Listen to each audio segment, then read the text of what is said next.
going to continue to work with our topic that we started yesterday. Our topic is simple past and present perfect. So, what are they? Simple past is the things that we are going to use to describe actions that happened in past and start and end in past. So we say this. We have our line of time. We can say that we are in present, and obviously that line continue in present, in the future, and obviously we have here is the past. Okay, that part is the past. Simple past we are going to use for actions that start in the past and finish in past. Start and finish. Okay? It's an action that it's over. Okay. Now, what is the difference with present perfect? With present perfect, we have to our line that is present is today, for example, and we have the line that is in the future, and again we have in past. That part is past. Okay, remember here to the end is the past. Present perfect is an action that started in the past, but we don't know when exactly it is over. So finished, we don't know when it's over because maybe continue in future or in present. So now we are going to explain more each one to be clear for you and you understand the structures. So continue to watch the video, please. Here we have the structure of simple past. Remember, we are going to use simple past to talk about actions that happened in the past. Start and over or finish in past. The structure is the next. The subject, verb in past, and complement or extra info. Subject, you can use, for example, I from you, okay?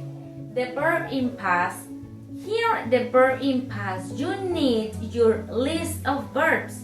Remember that I send you a list that you need to print. If you don't have, don't worry, you can use the digital that I attach in the activity in the platform. For the verb in past, we are going to use the first column that is past, simple past, okay?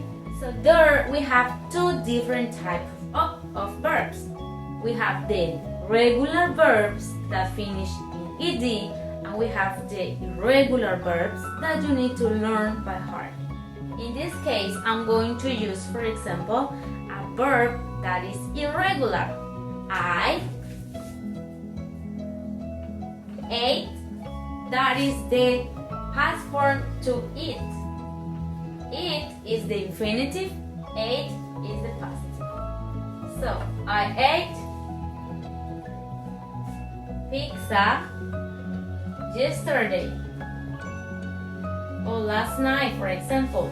We can use this expression of time that help me to indicate that it's in simple past.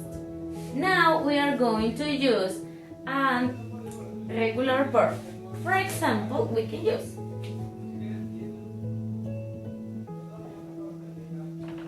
she is my subject. A regular verb could be, for example, dance.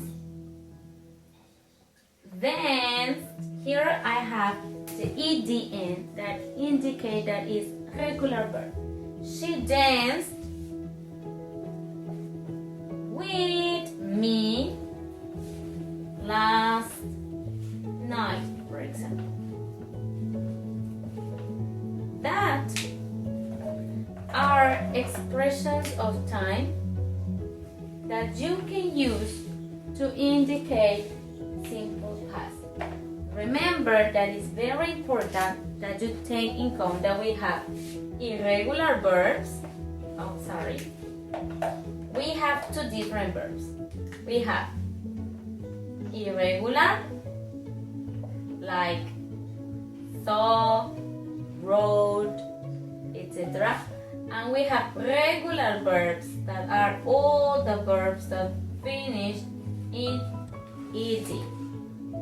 Use your list of verbs where you can do the activities in your book later. Okay? So pay attention in the structure. Subject, verb in past, plus the complement. Pay attention in the structure. You can watch the video the times as you want. Okay? Now we are going to check what happened with present perfect. We are going to continue with present perfect. Present perfect we are going to use to talk about actions that start in the past but continue in present. Okay? The actions isn't over yet. Okay? You continue to do these actions. Here we have the structure. Is subject, auxiliary verb, have or has, verb in past participle. This verb in past participle you are going to find in the list of verbs. Again, we need to use our list of verbs. This list that I sent for you. If you don't have, don't worry. Remember, use the digital that I attached in the activity in platform and the complement. That sounds little so difficult, but it really isn't. Okay? You only need to pay attention for you can write the correct sentence. Here you can see we have two different auxiliaries, have and has. So when we are going to use each one, we are going to use our auxiliary have for I, for you, for we, and they. When I have this like subject, you are going to use auxiliary verb have. So for example, I have, you have, we have, or they have. Okay, so we are going to use have like auxiliary with these pronouns. I have verb in past participle.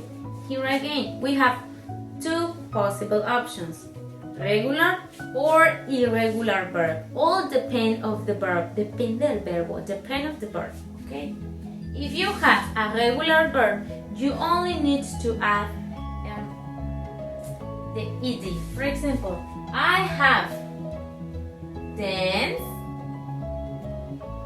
I have dance. What have you danced? For example, cumbia. Okay? I have danced cumbia. So when you were in a festival, for example, you dance a cumbia or salsa or whatever kind of music. Okay? That is an example with auxiliary verb have and regular verb.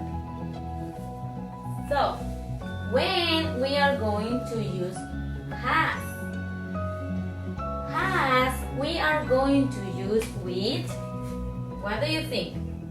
Obviously, he, she, or it. If you have these pronouns, your auxiliary verb will be has. He has, she has, or it has. Your verb in past participle again. If you have a regular verb, you only need to add ed. But if you have an irregular verb, you need to write the correct form, and you find in the third column of your list of verbs. It's a past participle. Okay, the column say this. For example, he has eaten sushi. Okay, he has eaten sushi. Once in the life he has eaten this. And what happens, for example, if you say or you can write a negative sentence. Remember, for negative sentence, we only need to add in present perfect the word not. Okay, for example, has not eaten sushi. But this is negative, okay? So that's very important that you pay attention with negative sentence in present perfect.